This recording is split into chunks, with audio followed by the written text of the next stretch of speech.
Okay, so I have an obsession with spicy noodles, but these kimchi spiked ramen noodles, holy smokes, this one has everything a girl could wish for.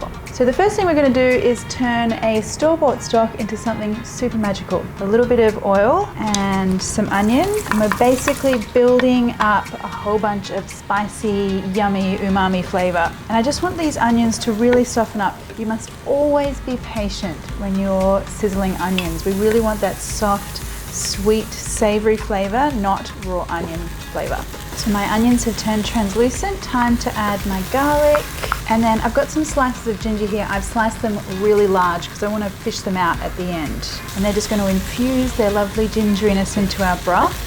And now for some kimchi. So you can find kimchi in most supermarkets these days. Look for it in the fridge section. And I've got here the kimchi cabbage itself.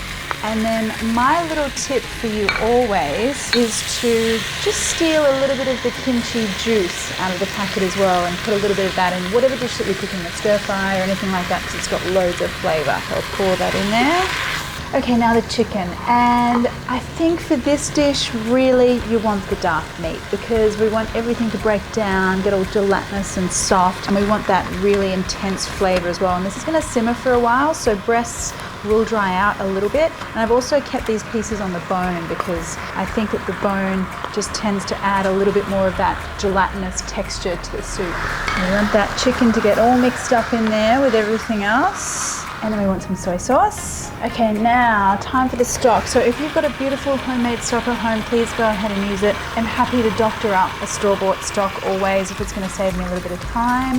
If I'm having a weeknight dinner. And to be honest, you're adding so much flavor with this kimchi that you won't even notice. And one other little secret ingredient that I have up my sleeve is Korean gochujang, and that's a fermented chili paste. It is savory, full of umami, and it's not super spicy, which is why I like to use a whole heap of it because it adds so much extra flavor and such a lovely color too. So the easiest way to do this is to just pop a ladle into your soup, and I'm gonna just dissolve that paste because it's quite thick in that ladle, rather than just sort of having it float around in there. Mix that through. Now just bring that up to a gentle simmer and then put the lid on, and I want that to keep going and simmering away for about an hour until that chicken is full tender. So let's have a look and see what's been happening in our pot.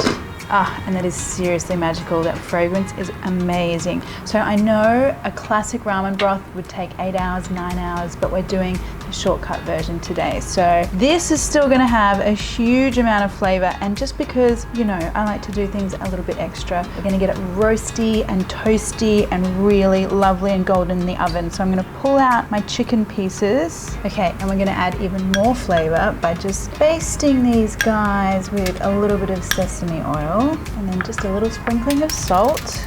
Now pop these under a really hot oven grill for about 10 minutes or until they're beautifully golden. Okay, now remember those ginger pieces that we put in at the beginning? I'm just going to take those out. And as always, I'm going to check my broth for seasoning. That flavor, the kimchi, the spicy gochujang, incredible.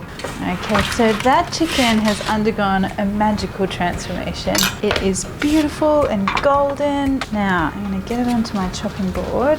Okay, now this is the part you don't wanna miss, guys. This chicken is literally just falling away from the bone. I'm not even touching it with that knife almost. It's just coming straight off. Ridiculous, joyful, all of those things. Okay, these noodles are looking good.